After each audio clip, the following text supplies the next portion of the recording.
మీరెప్పుడైనా ఆలోచించారా? ఒక వెలిగే ప్రమిదిలో ఉన్న నెయ్యి జ్యోతిగా మారి లోకానికి వెలుగునిస్తుంది. కాని ఆ నెయ్యి ఎక్కడి నుండొచ్చింది? పాలు పెరుగుగా మారి, పెరుగు చిలకగా, వెన్నొచ్చి, ఆ వెన్నను అగ్నిపై మరిగిస్తేనే కదా అది స్వచ్ఛమైన నెయ్యిగా రూపాంతరం చెందింది. సరిగ్గా మన శరీరంలో ఉన్న వీర్యశక్తి కూడా అంతే. బ్రహ్మచర్యం అంటే కేవలం శారీరక నిగ్రహం అనుకుంటే మీరు పొరబడినట్లే. ఇది మీలోని ప్రాణశక్తిని అద్భుతమైన కాంతిగా మార్చే ఒక సైంటిఫిక్ ప్రాసెస్. మన శరీరం సప్తధాతువుల సమ్మేళనం.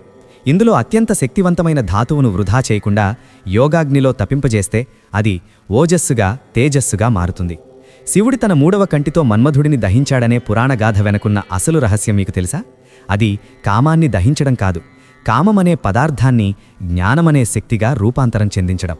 అంటే లోపలున్న శక్తిని ఊర్ధ్వముఖంగా ప్రవహింపజేసి ఆజ్ఞాచక్రానికి చేర్చడం. ఈ వీడియోలో తెలుసుకోబోయేది కేవలం ఇంద్రియ నిగ్రహం గురించి కాదు, మీలోని నిద్రాణమైన కుండలినీ శక్తిని ఎలా జాగృతం చేయాలి, మరియు చెల్లాచెదురుగా ఉన్న మీ మనస్సును భూతద్దంలా కేంద్రీకరించి అసాధ్యమైన వాటిని సుసాధ్యం చేయడం ఎలా. పుట్టడం, తినడం, సంతానాన్ని కనడం మాత్రమే జీవితం కాదు. ఈ భౌతిక దేహంలో ఉంటూనే పరమాత్మ తత్వాన్ని అనుభూతి చెందడమే మానవ జన్మ పరమార్థం. ఇప్పుడు ఆ రహస్యాలను పూర్తిగా విప్పుదాం. బ్రహ్మచర్యం అనేది కేవలం ఒక శారీరక క్రమశిక్షణ లేదా ఇంద్రియ నిగ్రహం మాత్రమే కాదు, అది మనలోని ప్రాణశక్తిని అద్భుతమైన కాంతిగా మార్చే ఒక మహోన్నతమైన ప్రక్రియ.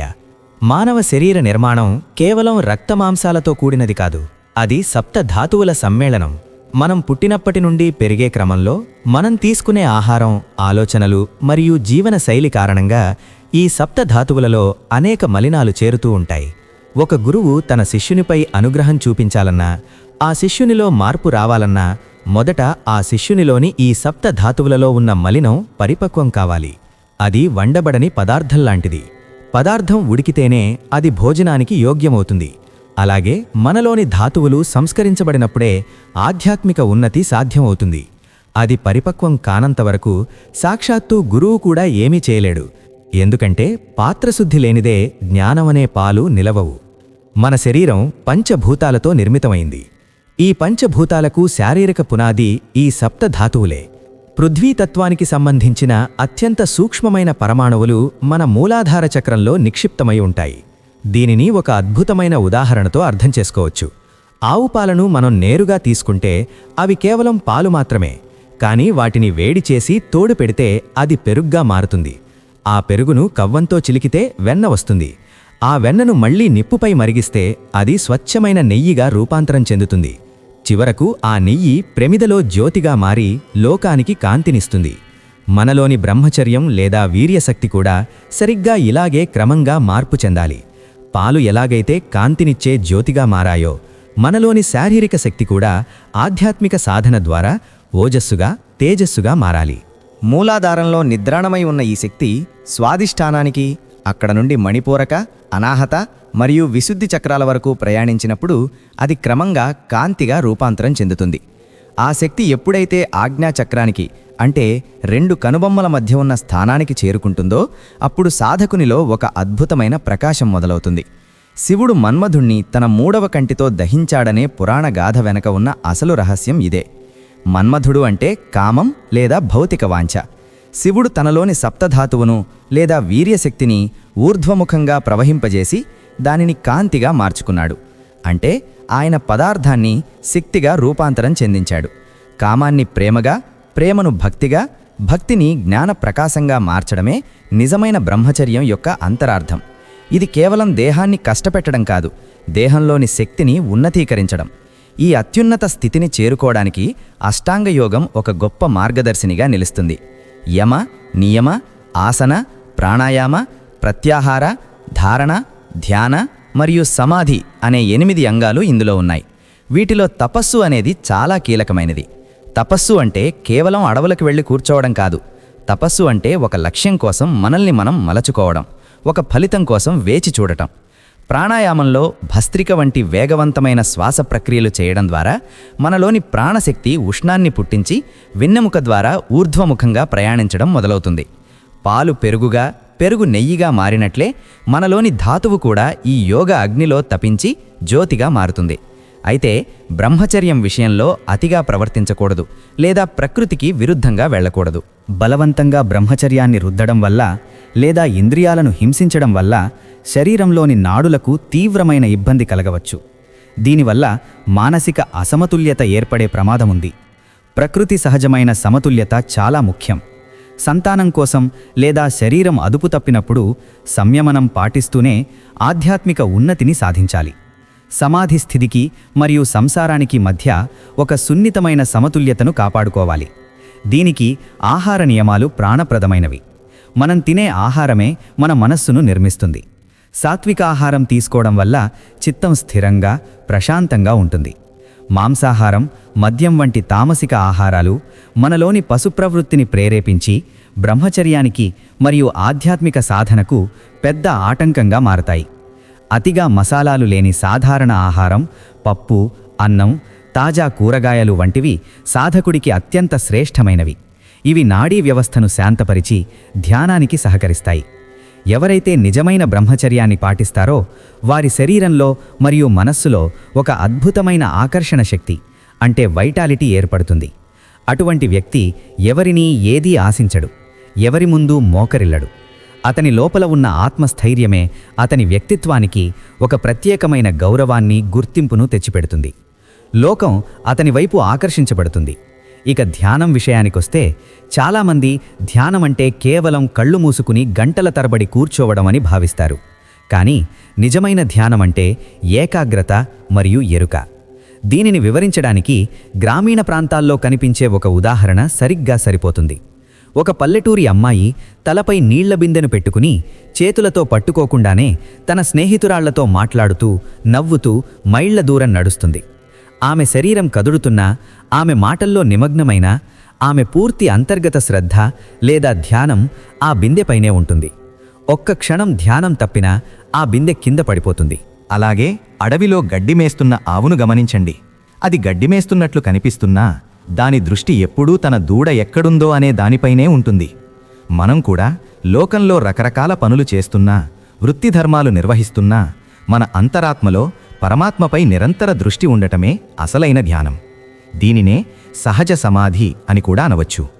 సూర్యరశ్మి ఈ ప్రపంచమంతా వ్యాపించి ఉన్నా అది దేనినీ కాల్చదు, ఎందుకంటే ఆ కిరణాలు వెదజల్లబడి ఉన్నాయి. కానీ అదే కిరణాలను ఒక భూతద్దం ద్వారా ఒకే చోట కేంద్రీకరిస్తే అది కాగితాన్ని దహించగల శక్తిని పొందుతుంది.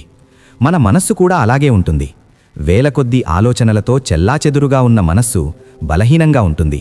కానీ ఆ ఆలోచనలన్నింటినీ మళ్లించి ఒకే కేంద్రంపై నిలిపితే మన సబ్కాన్షియస్ మైండ్లో ఉన్న అనంతమైన శక్తులు మేల్కొంటాయి.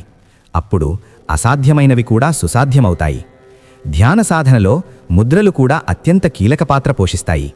యోగశాస్త్రం ప్రకారం ఖేచరి, ఖాచి, ఖోచి, అఖోరి మరియు ఉన్మణి అనే 5 ముఖ్యమైన ముద్రలు ఉన్నాయి. వీటిలో ఉన్మణి ముద్ర అత్యంత శ్రేష్టమైనదిగా పరిగణించబడుతుంది. బాహ్య ప్రపంచం నుండి దృష్టిని మళ్లించి నాసికాగ్రంపై లేదా భ్రూమధ్యంపై దృష్టి నిలిపి సాధన చేయడం వల్ల క్రమంగా మనలోని చైతన్యం ఉన్నత స్థాయిలకు చేరుకుంటుంది. మన ఉనికి అనేది కేవలం ఈ శరీరం కాదు, అది ధ్వని యొక్క ప్రతిధ్వని. సంగీతంలోని సప్త స్వరాలు ఎలాగైతే చంద్రుని నుండి పుడతాయని చెబుతారో, మనలోని ఆత్మ కూడా ఒక రకమైన పవిత్ర కంపనం. ధ్యానంలో శ్వాసను గమనించడం అత్యంత ప్రాథమిక సూత్రం. శ్వాస మన ప్రాణానికి ఆధారం. ముక్కు ద్వారా శ్వాస తీసుకొని నోటి ద్వారా వదలడం వంటి కొన్ని ప్రత్యేక ప్రక్రియల ద్వారా మనలోని ఇడ, పింగళ మరియు సుషుమ్న నాడులు మేల్కొంటాయి. ఈ నాడుల శుద్ధి జరిగినప్పుడే కుండలినీ శక్తి జాగృతమవుతుంది. ఆధ్యాత్మిక మార్గంలో నడవాలనుకునే వారికి కేవలం పుస్తక జ్ఞానముంటే సరిపోదు. అనుభూతి లేదా అనుభవం అనేది అతి ముఖ్యం. నిప్పు గురించి మీరు ఎన్ని వేల పుస్తకాలు చదివినా, ఎన్ని గంటల ప్రసంగాలు విన్నా, అది కాల్చుతుందనే కఠినమైన సత్యం మీకు నిప్పును తాకినప్పుడే అర్థమవుతుంది. అలాగే విపరీతమైన దాహం వేసినప్పుడు ఒకచోట కూర్చుని నీళ్లు నీళ్లు అని వేలసార్లు జపించడం వల్ల మీ దాహం తీరదు. మీరు లేచి వెళ్ళి నీటిని వెటికి తాగాలి. అలాగే దైవచింతనలో లేదా ఆధ్యాత్మికతలో కేవలం మంత్రాలు చదవడం, పూజలు చేయడం కంటే ఆ దైవిక శక్తిని మీ లోపల అనుభవపూర్వకంగా తెలుసుకోవడం ముఖ్యం. భగవంతుడు ఎక్కడో ఆకాశంలోనో దేవాలయాల్లోనో మాత్రమే లేడు. ఆయన మీ శ్వాసలో, మీ స్పందనలో ఉన్నాడు. ఆ స్పందనను పట్టుకోవడమే సాధన.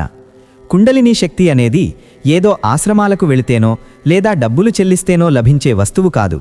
అది ప్రతి మానవునిలోనూ మూలాధార చక్రంలో నిద్రాణమై ఉన్న ఒక దివ్యశక్తి.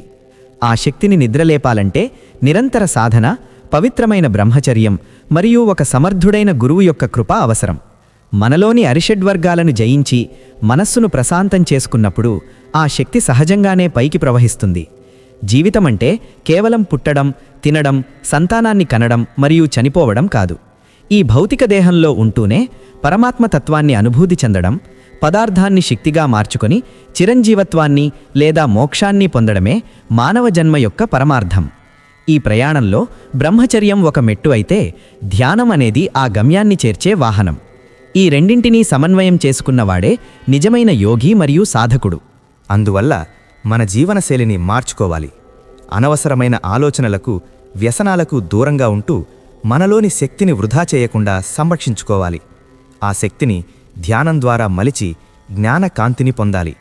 మన లోపల వెలిగే ఆ జ్యోతి మనకే కాకుండా మన చుట్టూ ఉన్న సమాజానికి కూడా వెలుగునిస్తుంది. ఆధ్యాత్మికత అంటే జీవితాన్ని వదిలేయడం కాదు, జీవితాన్ని మరింత అర్థవంతంగా, శక్తివంతంగా జీవించడం. బ్రహ్మచర్య దీక్షతో, ధ్యాన బలంతో మనల్ని మనం మలచుకుంటే ఈ సృష్టిలోని రహస్యాలన్నీ మనకు విదితమవుతాయి. ఇదే మన పూర్వీకులు, ఋషులు మనకు అందించిన గొప్ప సంపద. దీనిని అర్థం చేసుకుని ఆచరణలో పెట్టడమే మనం చేయవలసిన మొదటి పని. బ్రహ్మచర్యం అనగానే అందరూ సంసారాన్ని వదిలేయాలని, అడవులకు వెళ్లాలని భ్రమపడుతుంటారు. కానీ మన భారతీయ సంస్కృతిలో గృహస్థాశ్రమం అనేది అన్ని ఆశ్రమాల కంటే గొప్పదిగా చెప్పబడింది.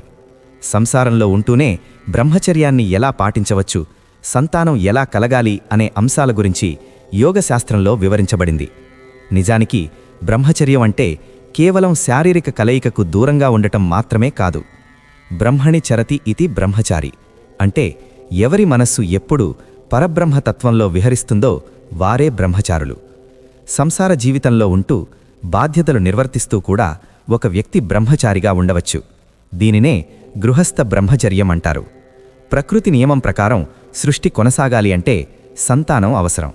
అందుకే మన శాస్త్రాలు సంతానోత్పత్తిని ఒక యజ్ఞంగా పరిగణించాయి. కేవలం ఇంద్రియ సుఖం కోసం కాకుండా ఒక ఉత్తమమైన జీవిని ఈ లోకానికి అందించాలనే సంకల్పంతో చేసే కలయిక బ్రహ్మచర్యానికి విఘాతం కలిగించదు. సంతానం కోసం చేసే ప్రయత్నం ఒక పవిత్రమైన కార్యం. దీనికి కూడా కొన్ని నియమాలున్నాయి.